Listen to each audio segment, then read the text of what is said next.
لە ساڵیادی ڕێفراندۆم سەرکردە و بەرپرسی لایەنەکان پەیامی جیاوازیان لەبارەی پرۆسەکەەوە هەیە. مەسعود بارزانی سەرۆکی پارتی دیموکراتی کوردستان کە داکۆکی کارێکی سەرسەختی ڕێفراندۆم بوو بە 3 وشە یادی کردەوە. بە زمانی ئینگلیزی لە تویتەر نووسیوێتی ئێمە خۆمان ناچەمێنی.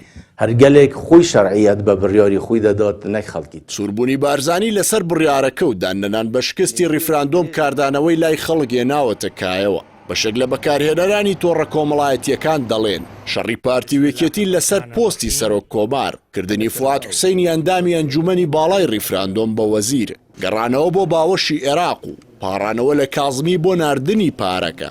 ئەگەر خۆچەماندنەوە نەبێت چییە؟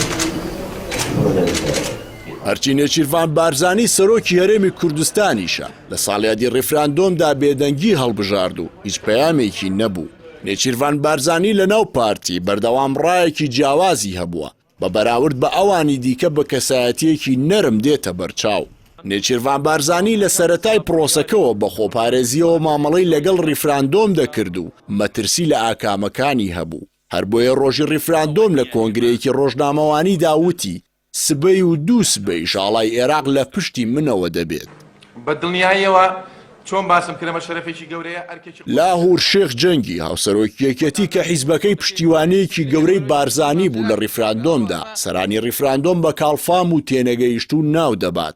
لاور شێخ جەنگی هاوسەرۆکیەکێتی لە پەیامێکدا لە تویتەر دەڵێت لە 25 ئەیلول چارەنووسی گەلی کوردستان و دەستکەوتەکانی کران بە قوربانی لێکدانەوەی هەڵە و غروری چەند کەسایەتیەکی تێنەگەیشت و کاڵفام بە بڕوای بەشێک لە خەڵک و لایەنەکان یەکێتی لەو کاتەدا دەیتوانی ڕێگری لە ڕێفراندۆم بکات. ئەم پێم وایە هەر کەسێ هەر لەم بارەیەوە کارگەڕی ئەنجومەنی سیاسی کۆمەڵ پێی وایە یەکێتی دەیتوانی ڕێگری لە ڕێفراندۆم بکات. محەممەد حەکیم لە وتارێکدا نووسیوێتی یەکێتی حاکمی مطلقی سنووری خۆیەتی وەک چۆن توانیوێتی دەستگاکانی ئاسایش زانیاری و دژە تیرۆر داهات و پێشمەرگە و گومرگی جای هەبێت. بەو شێوەیەش دەیتوانی بۆ ڕێفراندۆم بڵێت نابێت و ناکرێت. لانی کەم لە کەرکووک و ناوچەکانی مادەی 140 بەڵام ئەو کارەی نەکرد و هەرێکەتی خۆی باجەکەیدا بە تایبەت لە کەرکووک.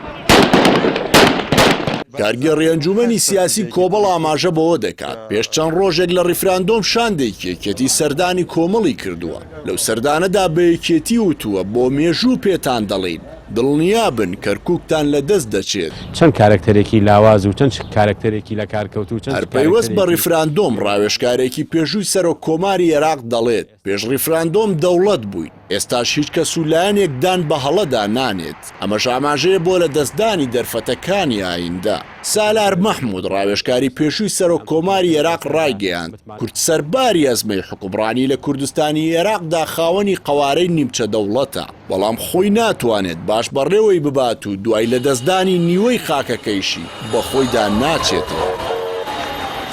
سالار مەحموودەوەش دەخاتە ڕوو ئێستاش کەس دەستی نەگرتوون بنەمای دەوڵەت لە هەرێم دروست بکەن. ئەمەش دێتە دی بە دەستبەرداربوون لە عەشرەتگەری و گەندەڵی قوڵ و ڕێکخرا و خێڵایەتی و خزمایەتی و ناوچەگەری بە مەرجەعکردنی دامەزراوە فەرمیەکان نەک شەخص و حیزب و یا کوتلەیەک لە حیزب.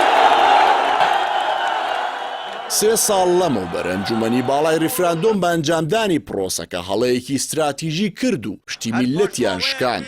هەرێمی کوردستانیشیان بەرەو تونێلێکی تاریک برد. بەهۆی نەبوونی عەقڵ و دەوڵەتداریش سەرانی ڕێفراندۆم ئامادەنین داوای لێبوردن لە خەڵکی کوردستان بکەن بەهۆی ئەو زیانەی لە ڕێفراندۆم بەسەر کوردیان هێنا.